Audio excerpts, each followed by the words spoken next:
All right, what is going on? What's happening? How's everyone doing today? My name is Chuck, and welcome back to a brand new video. Today, I want to be showing you guys a no recoil M4A1 class setup, and I think I'm going to go over at least a couple different variations of one, just so you guys have the best of all worlds regarding the M4A1. But before we get into that, if you guys could do me a favor and smash 20 likes on this video, that would be crazy. I really genuinely would appreciate that. I know it's a pretty high like goal. And Ryan, I see you out there watching my videos in the recommended, but you are not yet subscribed. Make sure you hit that sub button with those notifications turned on. Okay, so now we're gonna dive into this, and I actually have my M4A1 here, and this is a fully, more or less naked class setup. I'm gonna go through and I'm gonna build this gun here with you guys, and I'm gonna go through everything in depth so you guys know exactly how to use the M4A1 for your situation. So let's start off right here. So let's go to the muzzle attachment category. You guys know there's a lot of things here: flash guard, breacher, tactical, muzzle brake, lightweight, and compensator, the monolithic suppressor.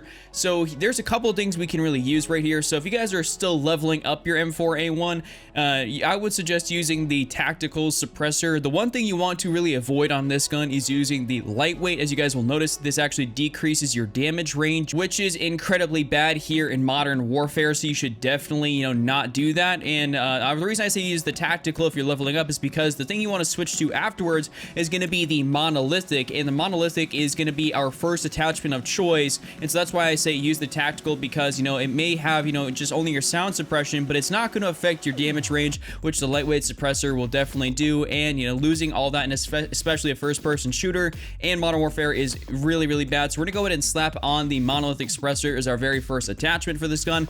Next up, we're going to swap over here to our barrel category. So we have a variety of options here. We have the Commando, the Grenadier, the Grenader, the TAC Light, the Corvus Custom Marksman, and then we have the 12.4 Predator. What we're basically going to do is we're going to avoid using the Predator barrel or the 11.5 Commando barrel, and honestly, even the 14.5 TAC Light. So we have basically two options right here. We have the M16, and then we have the Corvus Custom Marksman. As you guys will notice, this does give us damage range, bullet velocity, and recoil control. Along with the M16 barrel, this does give us damage range, bullet velocity, and recoil control. The only difference is that this one's going to give you a little bit more damage range, bullet velocity, recoil control at the expense of a little bit more aim down sight speed and movement speed compared to the Corvus Custom Marksman. So while both of these are going to be very good barrels, my personal preference is actually going to be the stock M16 barrel. So I'm just going to go ahead and equip the default one, and that is going to be our second attachment here for the M4A1. And honestly, this kind of does come down to a little bit of personal preference, so you can use this one or the Corvus Custom Marksman. Basically, this class setup is going to work perfectly for either or of them. Now let's actually take a look at the underbarrel category, because this is where we have to really actually take a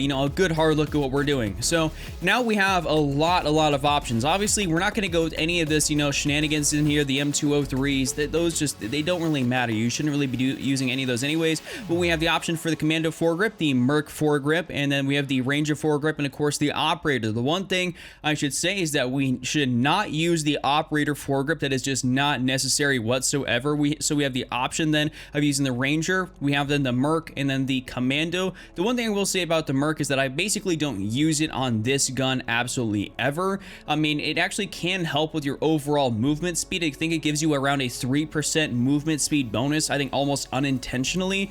I don't know if Infinity Ward meant to do that, but that's basically kind of what the Merc foregrip does, I think, in general. So I would say that we're going to be left with two options here: the Commando foregrip, and then let's say we go down here to the Ranger foregrip. And I think what we're actually going to go ahead and do for this specific build right here, and I'll show you guys a couple different options of what we can actually do, is we're going to go ahead and choose the Ranger foregrip, because this does really help with our vertical recoil control and stabilizing the the weapon for longer range combat. But basically, it just means that we're going to be able to fire a lot of shots in a straight line, and we're almost not going to have to deal with any recoil whatsoever. Next up, we're going to take a look at the ammunition category, and that's because this is a very important category to take a look at. So we now have the option for a 50 round magazine, a 60 round magazine, the Para 32 round magazine, and the .458 SOCOM 10 round. And what we're going to be avoiding is these bottom two options right here, aka the 458 SOCOM and the Para 32 round. Well, partially because, actually fully because we're not trying to make this thing into an SMG with the, the 9mm rounds. We're also not trying to make this into a DMR AMR with the SOCOM 10 round. What we're trying to do is basically give ourselves more ammo in the magazine. And so something I will say is that if you're playing multiplayer, I mean, which is what this class setup is geared towards, I should say that you should probably be fine with a 50 round magazine, but it also can be personal preference, and you can go with something like the 60 round magazine. And I will say that, you know, obviously both of these are going to lessen your aim down sight speed, your movement speed, but I mean, I guess it kind of really is what it is. We do have, obviously, you know, the foregrip and everything to kind of, you know, help with our control and all that sort of stuff. So for me personally, I like a 60 round magazine. So I'm gonna go ahead and choose the 60, and that is gonna be our fourth attachment here for M4A1. So now we're left with a couple of different things we can actually do here.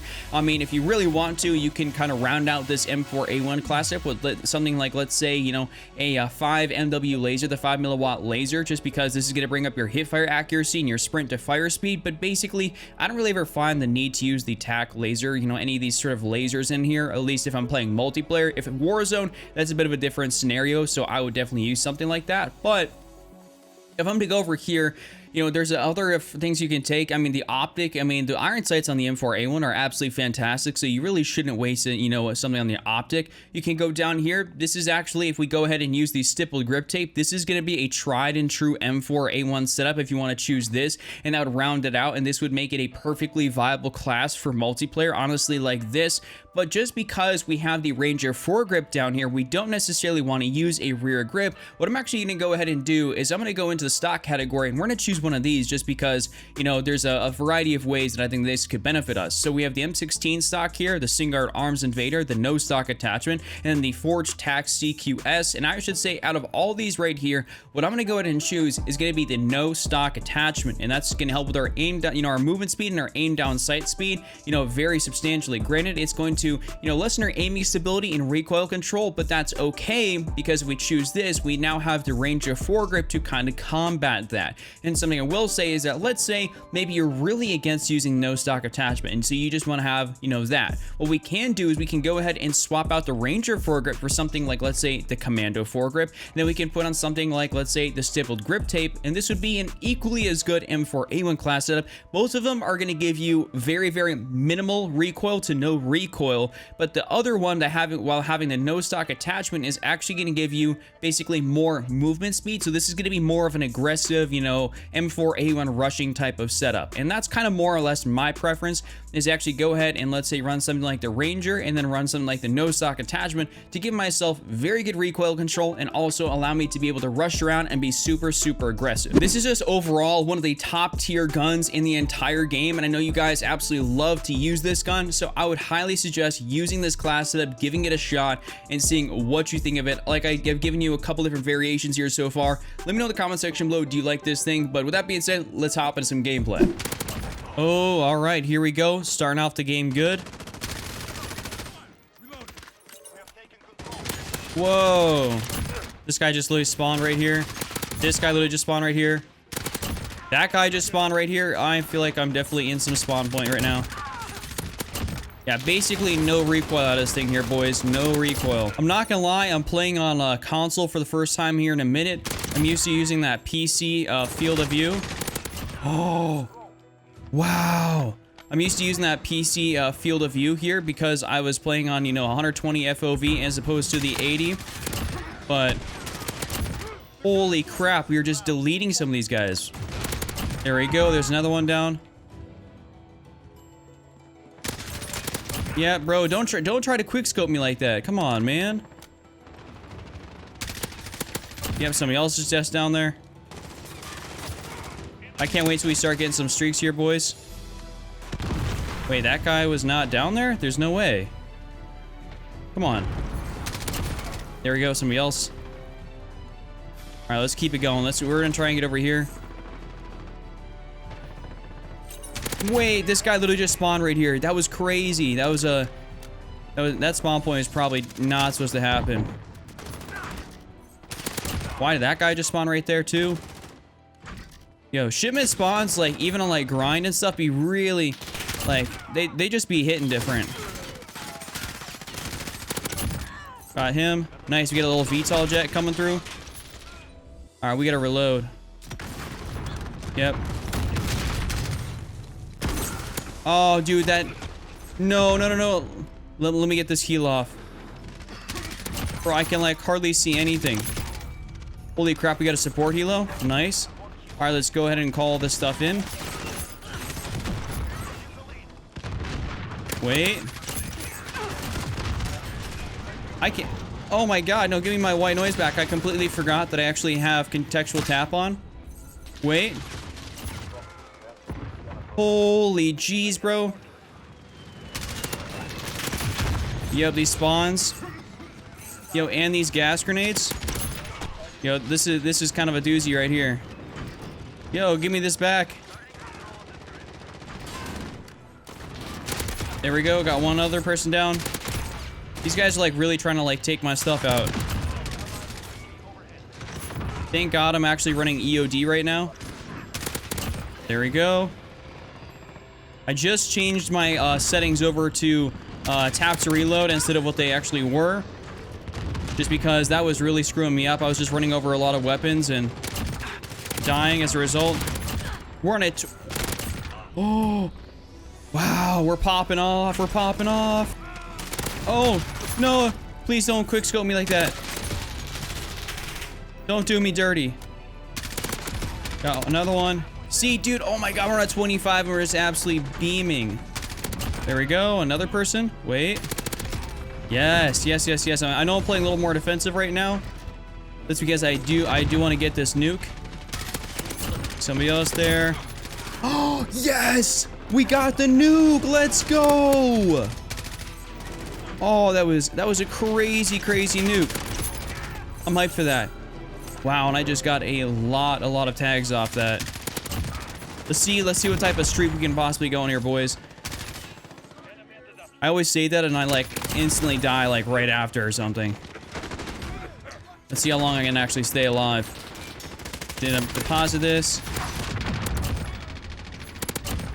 No, that was insane. That was insane. We were just popping off, popping off. All right, we're gonna have to call this in here pretty soon, just so we don't actually end up losing the game. Actually, let's go ahead and call this in right now. It's calling that nuke, man. I mean, I'm telling you, that is a 100% a way to show off an M4A1 class setup. Using it on a very close quarters map, showing no recoil, great mobility, and ultimately being able to drop a nuke. You can't really ask for much better than that, man. You really just can't. Good stuff. Good stuff. Oh, hey, I'm getting you for that last little kill there. That was awesome. That's all I got for you guys here within this video. If you guys did happen to enjoy it, make sure you guys have slapped a like on it, subscribe, those notifications turn on, make sure you guys comment down below, and also make sure you guys go check out any of these other videos here on my channel. That would be fantastic. Really would appreciate that. With that all being said, I'll see you guys back here again very, very soon with yet another brand new video. Just don't be Randy, and I'm out. Peace.